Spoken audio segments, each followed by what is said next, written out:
We've heard about Inokatsu before, and if you haven't, well, let me tell you a little something about them. Inokatsu has been known for exceptionally high quality airsoft guns, namely their M4s, so realistic in weight and look that when you put them side by side, you may even mistake them for the real deal. But Inokatsu made a lesser known gun, this beast. While we all know that the current SIG line of airsoft products are licensed and come directly from SIG itself, this is a licensed product from before that time, and we've actually reviewed it before. Now, with the recent success of the M17, I feel like it's high time to revisit the P226 and see how the older sister fares with the younger sister, and see how it all began.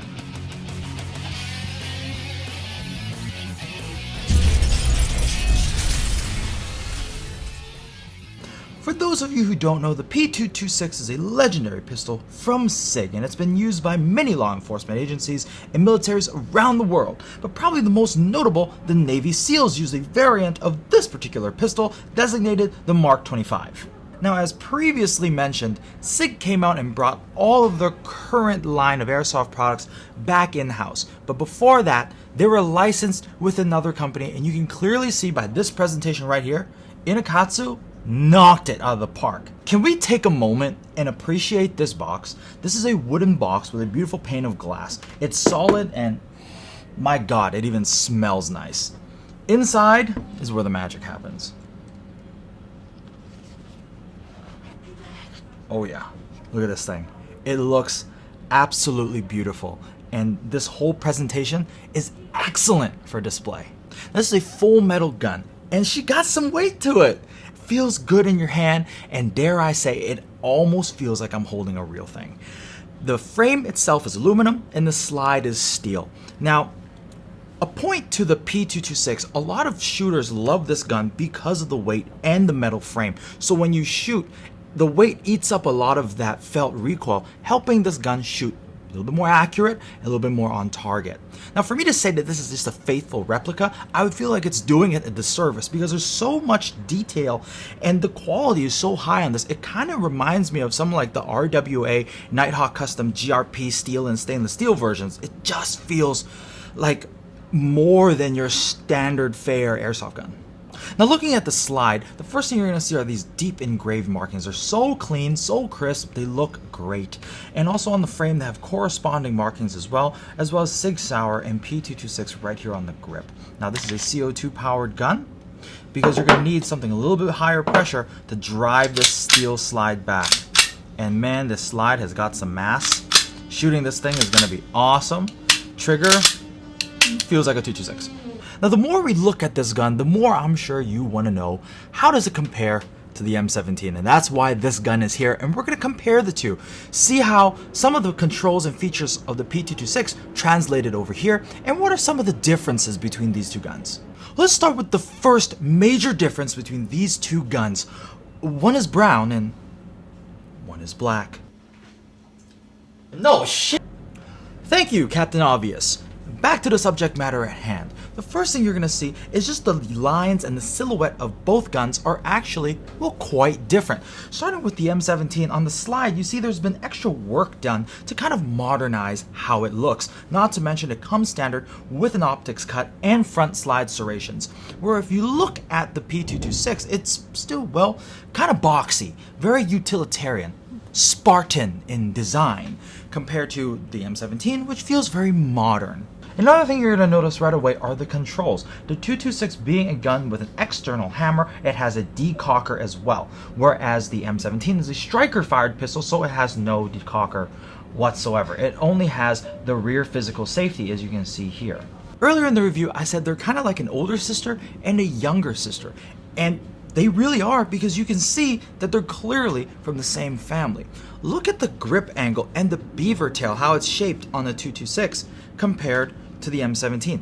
They're almost identical.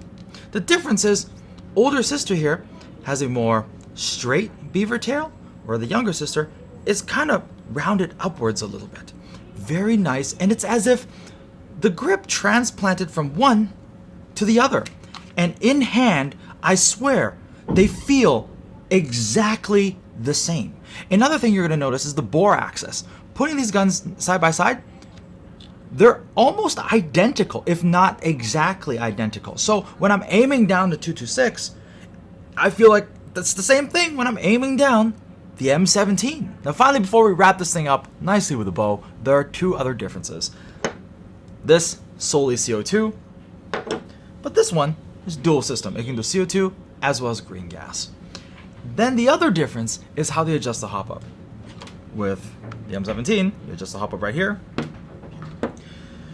With the Inokatsu, well, you have to pull the slide back, take this lever, throw that down, and move the slide forward. Now, I don't want to do this on camera because this is a nice gun and I don't want to get it all scuffed up. I hope you understand. I'm using 0.2 gram BBs and CO2.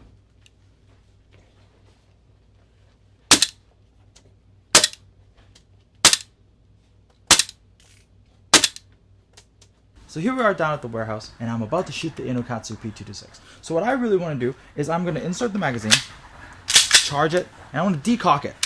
And I want to see how that double action feels like against our target. I'm standing roughly 12 feet away, 3 or so meters. Correct my math, it's not really that good. But here we go. We're going to see how it shoots, and I'll tell you guys how it feels.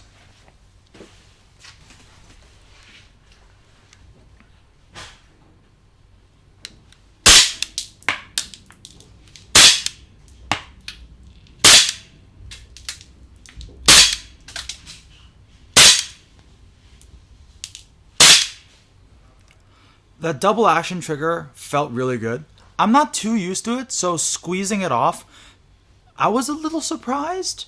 The take-up was fair, but unlike maybe like shooting the old USP that I had, that double action trigger, I kind of knew where it was going to break. Well, that's also because I've worked with it a whole lot more than this thing.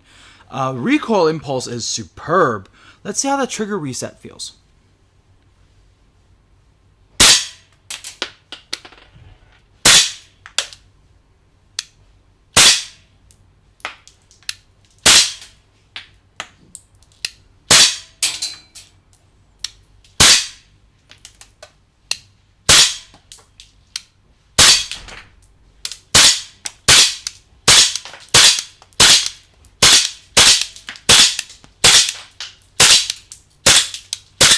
Yep, that is to be expected.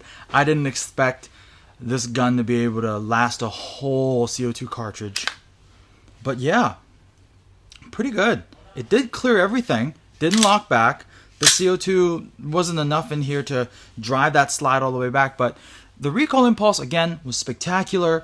Trigger was pretty light on single action. The break was crisp. Wasn't as physically noticeable as some of the other pistols out there, namely like the M17, like we were talking about in the whole duration of this video. But so far, so good. Let's take a look at those groupings down there. From such a short distance away, I would expect no less from the 226. This one up here, I would suspect probably from the double action, but for the most part, hit pretty good. Not bad. Gas efficiency, but to be expected. These high-end pistols are a lot of fun to talk about and shoot. And if you want to watch more of these, why don't you go check out the reviews we did for the Nighthawk Custom GRP steel and stainless steel version. Click that in the card above.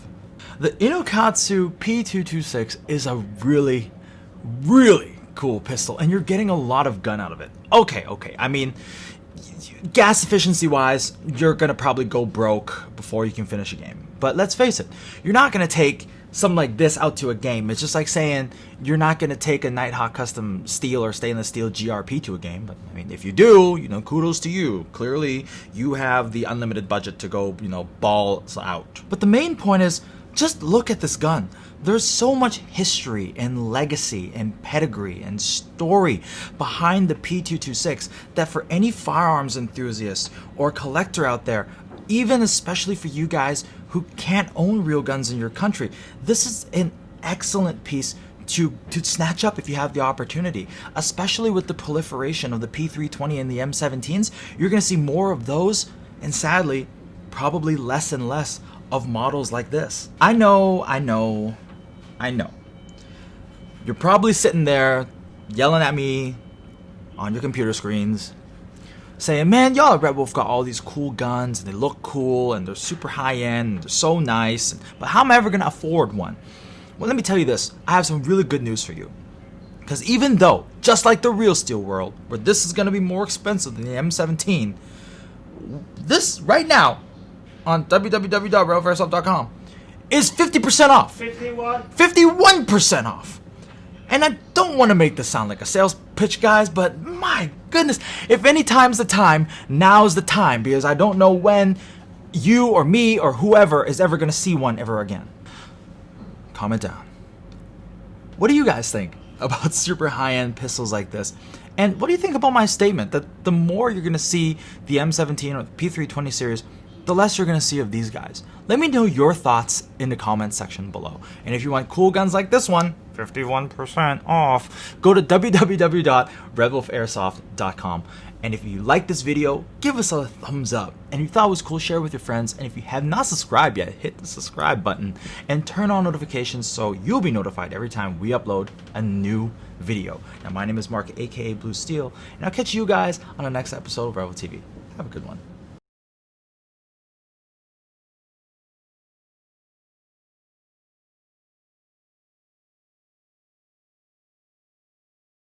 Misa. Ara ara. Kiss kiss. FBI, open up!